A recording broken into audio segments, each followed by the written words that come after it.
Ние сме от Ами Моторспорт. Днес искаме да ви покажем един Ford Transit пътнически с двигател 2.4 дизел. Значи по колата са били сменени ковиличките на разпределителните валове, повдигачи, свалена е главата за тест проба и вечно има следния проблем. Колата, и сега ще ви го покажа, като се запали, издава един странен шум. От 3 месеца са обиколили над 10 сервиза, където по думите на човека, де-факто собственика на колата, са изразходени една сума около 1000 лева и където все още мотора не му е решен проблема.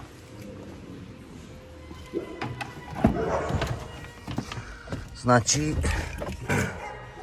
сега ще ви покажа за какво иде реч.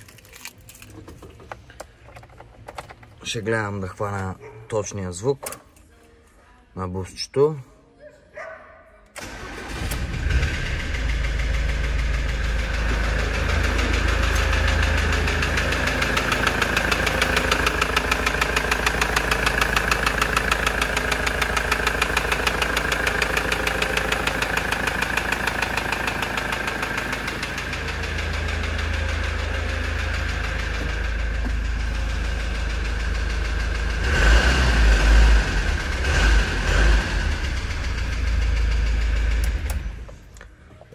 По наша преценка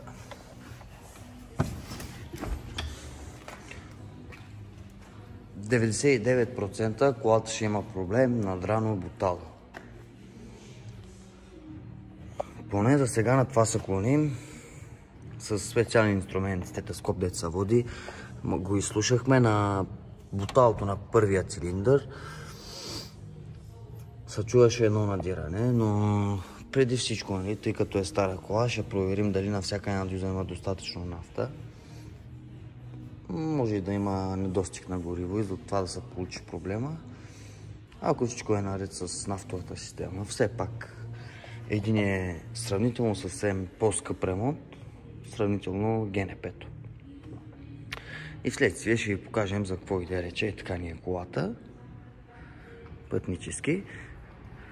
И ще ви информираме етапно за какво иде реч по тая кола. Здравейте, скъпи приятели! Днеска продължаваме с Ford Transit, откъдето останахме.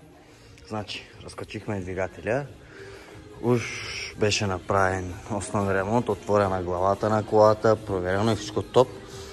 И де-факто, какво виждаме? Никаква работа не е свършена. Главата даже не е свалена. Нито един болт. Тук ние се пробвахме поне да ги скъсаме, за да може да ги разпробием, ама не стана. И осъзнаваме, че нищо по колата не е направена. И тъй като собственика не е запознат с нещата, сега ще разглобим двигателчето и след това ще ви направим отделно клипче. Де факто ще снимаме продължението, да видим какво се стои вътре. Здравейте, приятели! Вече изцяло сме разглобили двигателя на Форда. Проблема му е изцяло решен. Тук му подредихме една купища части. Ей така. И проблема за това тракане се оказа, че буталото на първия цилиндър и от двете страни е в много зле положение. И така, за да се види по-хубаво. В много зле положение. Надрал е бутало. И самия блок е надран. Те са на ризи, така че или ще се набият нови ризи, се провери. Сравнително втори и трети цилиндър са добре.